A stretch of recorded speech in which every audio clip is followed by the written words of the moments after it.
Hi, I'm Warren Sprouse, host of the Bible Forum, held every Sunday night from 8 to 10 p.m. Here on thebibleforum.net. You can join us. If I'm not here when you get here, you can go to the website, and in the bottom right-hand corner, there's a video screen. You can watch last week's show until I get here. Want you to be a part of it. Join us each and every Sunday night at 8 p.m. Eastern Time. The President of the United States was at Georgetown University this week.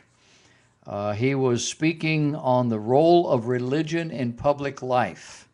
And he had some advice for Christians. He wanted Christians to stop speaking out on right-to-life issues.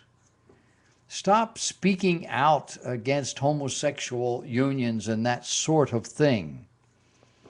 And speak more about poverty,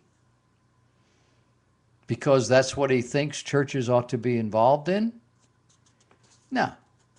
He said out loud, because it would help him politically. It would help him in the next election if we were to do that. Harvard professor Robert Putnam said, most organized religion has focused on issues regarding sexual morality, such as abortion, gay marriages, etc., and not at all focused on the issues of poverty. Like that's a bad thing. Socialist South African President Nelson Mandela once said, poverty is not an accident. Like slavery, it is man-made and can be removed by the actions of human beings. This is the mantra of the globalists, men and women who view the world from an entirely different perspective, from a self-absorbed perspective. Evangelical and Roman Catholic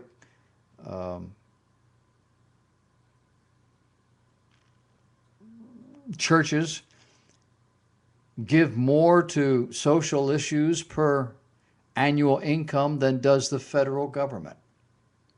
Did you know that?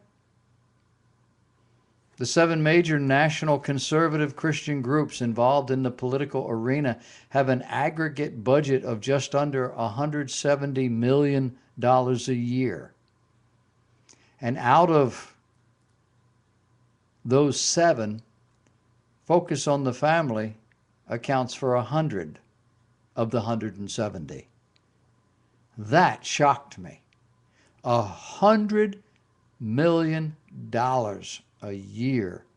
Focus on the family. You can do a lot with $100 million. World Vision alone spent $2.8 billion to care for the poor in 2012. The 40 state family policy councils have budgets totaling $100 million. This is $270 million that's available for social political activism, not including World Vision. The Catholic Church gives 57% of its $170 billion to healthcare networks. It gives 28% to colleges, another $4.6 billion to national charitable activities. It uses 6% of its income to run its day-to-day operations. That's better than almost any charity in the country. You know, they're giving Clintons a hard time because their charity takes, 80-90% of the money that comes in to run it. You would be shocked what percentage charities spend on operating expenses.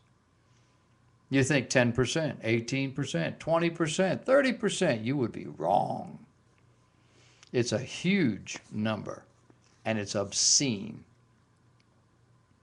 They aren't doing this, these religious organizations, to further their political aspirations or to co-opt a significant portion of the national budget for personal gain. They do it out of love for God and for people.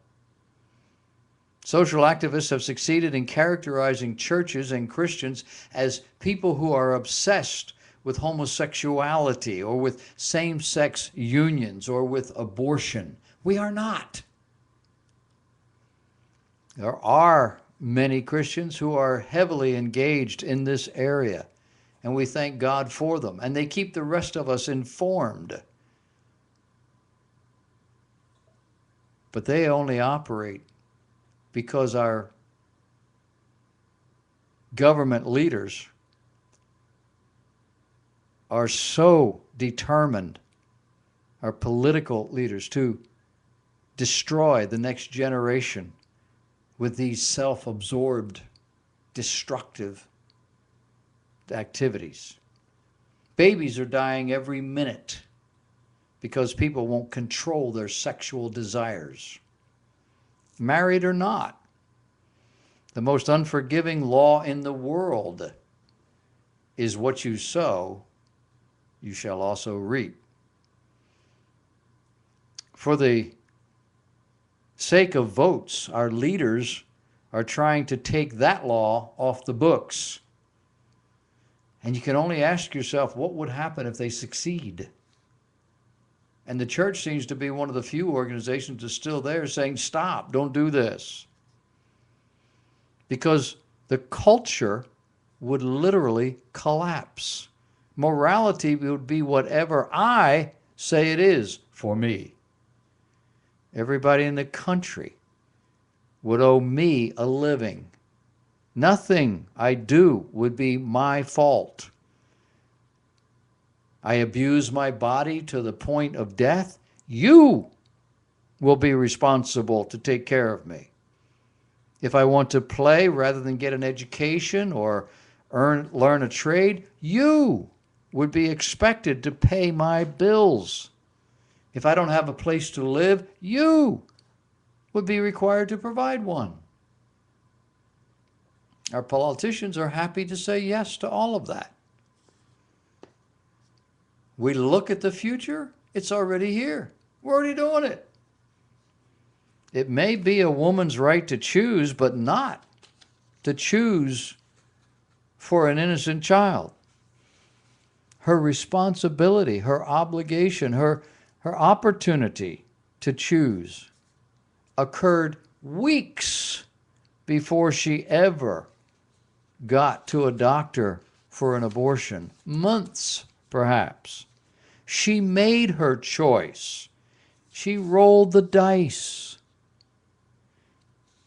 She just doesn't want to have to pay. I know. There are women who get raped. Not as often as you might think. The mentality of this sort of thing pervades our society. It pervades almost every area of our life. And it isn't the churches who taught this. The churches have always stood for just the opposite. Our politicians, educators, social scientists, psychologists, they're the ones who got us here. The liberal religious types, read non-believers, got us here. Our young people, we have whole generations who have no understanding of life, don't know what it is, don't know how it works, have no idea how to be successful.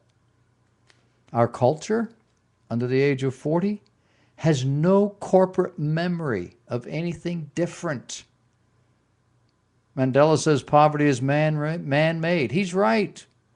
Everyone, with the exception of those who are unable, create their own economic realities. You say, well, I was born in a depressed area. I was born to a poor family in a poor section of a major city. I had no place to go. Get out. The buses are still running. Last time I looked, it didn't cost money to cross the bridge or go through the tunnel to get out. It usually costs to get in. I used to run in and out of New York City. You didn't pay to get out. Why? Well, because when everybody wants out, they want out at the same time. Now we stop and pay a toll. You pay the toll on the way in. So get on the bus, Gus, and get out of town. Find a new life. People have done it a lot harder than you. The majority of wealthy people weren't born that way. The majority of wealthy people were not just lucky in the right place at the right time. They worked for it. They sacrificed for it. Look at Ben Carson. What did he do?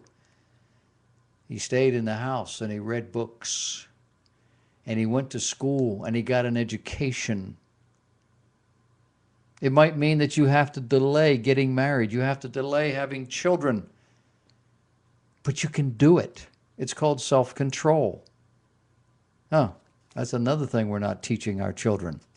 They don't ever have to put anything down, shut up, stop, go, do, not do. They don't do anything. You get the picture? Are you getting the picture? Our president is at Georgetown wanting the church to stop harping on social issues so he and his party can get elected. Must be working. But the reality, the church does far more in other areas that matter and count than they ever do in complaining about the social problems. They get no credit. No credit.